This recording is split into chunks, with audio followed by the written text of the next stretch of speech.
Greeny, the Boston Celtics have emerged among the teams engaged with Brooklyn on a possible Kevin Durant trade.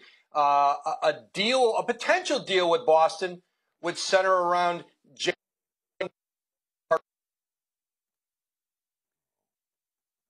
Hard to put into words just how disappointing it is that breaks up in exactly that moment. Let me tell you what Woj was about to say, and that is that a possible trade for Kevin Durant, and let us caution, he is not suggesting this is on the verge of happening anytime in the next 10 minutes, but that amongst the contenders for the Kevin Durant right now are the Boston Celtics, and that one of the reasons that they emerge as a team of interest is because they could put Jaylen Brown in a trade. I read his entire story. It suggests that the Celtics have taken Jason Tatum and suggested he is off limits, but that Jaylen Brown might be a possibility. I'm told that it is a possibility. We'll have Woj back. Let's try it again. Woj, pick it up from there.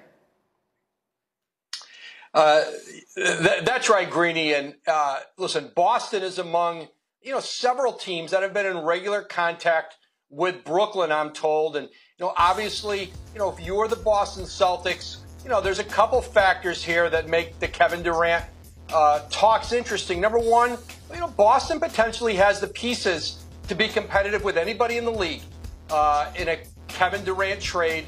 And obviously, they're a team that believes they're close, that Kevin Durant could put them over the top. Obviously, they swept the Nets in their first-round playoff series last season, and, of course, lost to the Golden State Warriors in the finals. But again, Jaylen Brown potentially, when you look at individual players that might be available to the Nets in the marketplace, he's at the very top, 25 years old, although there's only 2 years left on his contract. Of course, there's 4 years left on Durant's deal. And again, Boston's no closer right now than anybody else for a potential deal with the Nets, but certainly they're engaged, they're interested, and it's a conversation that's been ongoing as we head now into the fourth week, or as we're approaching the fourth week since Kevin Durant requested a trade from Brooklyn on June 30th. Exactly. And actually, of all the sentences in your story and the teams that we know have been engaged, Phoenix, Miami, Toronto, now Boston, and we'll see what else happens from here. Of all the sentences that I read in your story, Woj, the one that was most interesting to me, because I've been asking you this question for weeks now, is that Durant has not in any way backed off of or obviously changed his stance on wanting to be traded out of Brooklyn. And that in and of itself, I think, felt like news.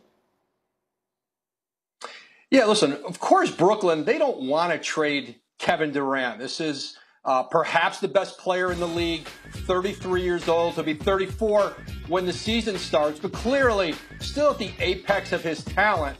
And in a perfect world, the Nets would bring back Kevin Durant, pair him, of course, with Kyrie Irving, and then see how it all looks with Ben Simmons once he's healthy and playing again for the Nets. But again, Brooklyn is continuing to try to find a deal for Durant, but with 4 years left on his deal, they don't have to rush in to any trade, and they want to get back what they want back, which is essentially a massive / historic haul for Kevin Durant.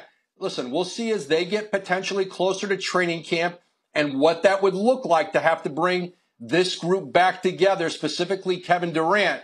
But right now, Brooklyn, listen, they want to do a deal on their terms, but there's no question that Boston is a team intrigued with the possibility of trying to land Kevin Durant.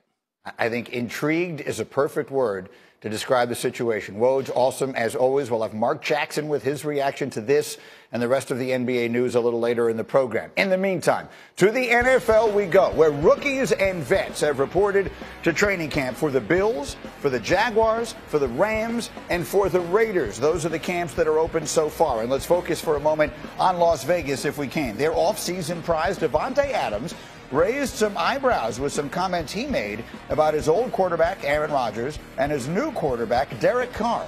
Listen to this.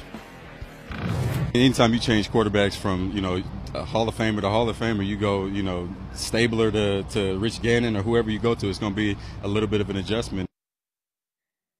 Okay, so again, this was what he later described as a clarification of the initial comments. Not that they really needed to be clarified, but he said, why is Derek not a Hall of Famer? What I meant, I left one key word out of there because that's not exactly what I meant. I do think Derek's career is Hall of Fame worthy, and why not? Does he have the MVPs right now? No. Has he won a Super Bowl? Not yet. But what I meant to say was, even if you go Hall of Famer to Hall of Famer, it's an adjustment. I wasn't saying Hall of Famer Aaron to Hall of Famer Derek, so I'm not retracting my statement at all. That seems like a lot of explanation for something that really didn't need to be explained. But one way or another, it does set up our first burning question this morning. We're going to have a variety of them. There's Sacho ready to go, Graziano. But Tannenbaum, I'm going to start it with you. We've talked a lot about how much Aaron Rodgers might miss Davante Adams. Here's today's question. How much is Adams going to miss Aaron Rodgers? A lot more than he realizes, because he will be double-teamed when he gets off the bus. He will be double-teamed in pregame. He will be double-teamed all the time. They aren't as good at the skill position players that Green Bay has had over the years, and Aaron Rodgers is an all-time great. Derek Carr has led the NFL in turnovers in the fourth quarter and overtime. There is a massive difference in the skill set between Aaron Rodgers and Derek Carr. I understand that. I need to push back on the first part of that. They have Darren Waller at tight end. They have Hunter Renfrow in the slot. They have Josh Jacobs, who was a first-round pick at running back.